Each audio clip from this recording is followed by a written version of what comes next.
Hello ladies and gentlemen, what is going on? It is your host, the one and only ProHenis, and today guys, I am bringing you some extremely cool news here for Call of Duty Infinite Warfare. Now what we're going to be talking about today guys are some of the brand new weapons that we saw during the E3 show last night at Sony's PlayStation conference. So without further ado guys, let's hop right into this. If you guys do enjoy this video, please be sure to go ahead and smack a like on it guys. That would honestly mean the world to me. If we can go ahead and shoot for 80 likes guys, that would be sick. Make sure you guys go ahead and subscribe to my channel if you guys are new so you do not miss a beat on anything regarding Call of Duty Infinite Warfare. And without further ado, let's hop right into this. So keep in mind guys, all of these weapons that we're looking at right now only pertain to the campaign. We're not sure if any of these weapons actually are going to be coming to multiplayer yet, but this is just stuff that we saw during the Ship Assault campaign gameplay that we saw last night. So the first thing that we actually went ahead and saw, the first weapon that we were introduced to, looks a lot like the M4A1 from Modern Warfare 3. I'll put a picture of the M4A1 that we saw last night during the E3 conference, and then I'm going to put up a side-by-side photo of that weapon along with the weapon from Modern Warfare 3. And you guys can see some pretty significant similarities here between these two weapons. So I find it really interesting though that Infinity Ward is deciding to bring back a weapon that we had in Modern Warfare all the way into a new futuristic Call of Duty, because obviously we are fighting in space. That's where most of this campaign story mode takes place. But again, we're not sure if that's going to be how the multiplayer is going to play out as well. But nonetheless guys, this weapon is strikingly similar to the M4A1 we saw in Modern Warfare 3. And like I said, I think it's really interesting that Infinity Ward is bringing back a weapon that they had back in Modern Warfare 3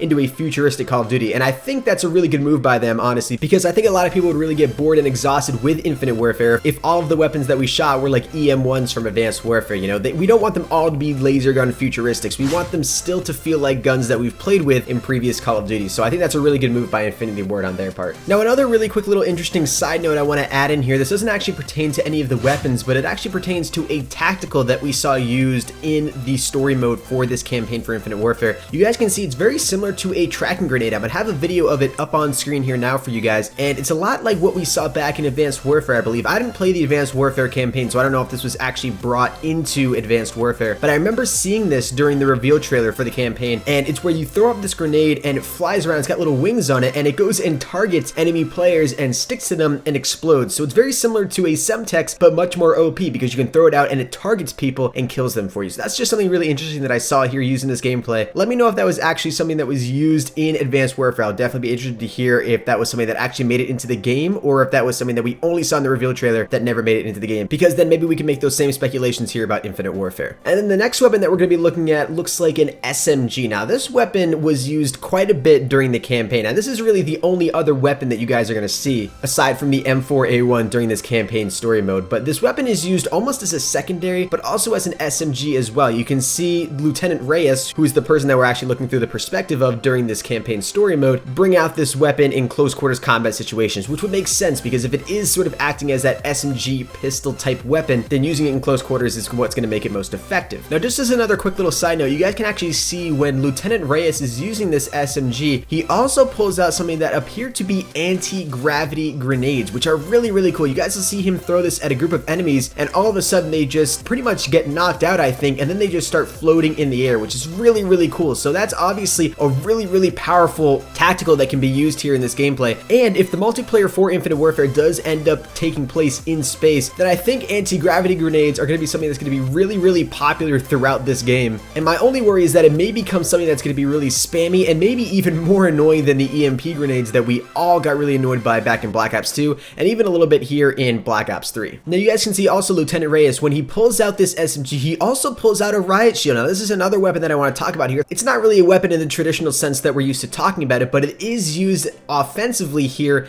in this campaign. You guys can see Lieutenant Reyes pull out this Riot Shield and use it to knock enemies over a railing and onto the ledge below. Now this is really interesting, because in all the previous Call of Duties where we've seen Riot Shields, I believe it's taken 2 or 3 hits to actually kill somebody. Now granted, this is campaign, but if the same sort of mechanics are brought over to multiplayer, then I think the Riot Shield, if it is used, would be a one-shot kill weapon. Now that's obviously something that a lot of people would be really disappointed about, because the Riot Shield has been something that a lot of people have been so annoyed by in previous versions of Call of Duty. So it'll be interesting to see how Infinity Ward manages the whole Riot Shield thing. But keep in mind guys, we've seen weapons that are in campaigns before that never make it to multiplayer. I believe the Riot Shield is a perfect example of something that we saw again in the Advanced Warfare campaign that never actually made it to the multiplayer. So that's something else to keep in mind here as we're watching this gameplay trailer. Now something else here that you guys may have actually noticed if you were watching closely when Lieutenant Reyes was using the Riot Shield is he actually uses something that looks very similar to the threat detection detection that we again saw in Advanced Warfare. When he pulls out this Riot Shield, the enemies that he's looking at through the Riot Shield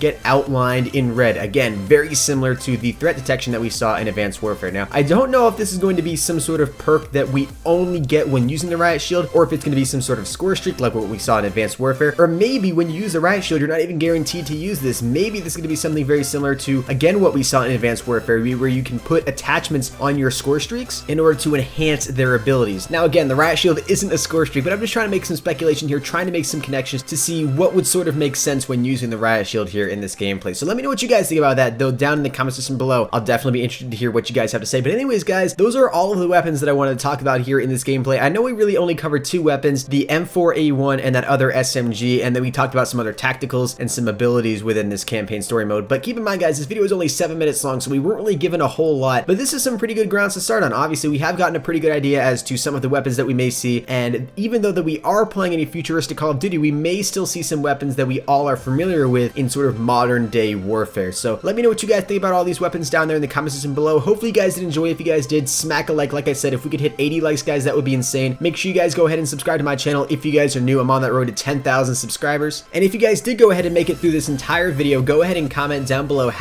#weapons. That'll let me know that you guys watched this entire video. Be sure to check out the other videos on screen now if you guys have not done so already. And ladies and gentlemen, that is all. I will see you guys in the next one. Until next time, everybody, keep gaming, and as always, stay cool. Adios.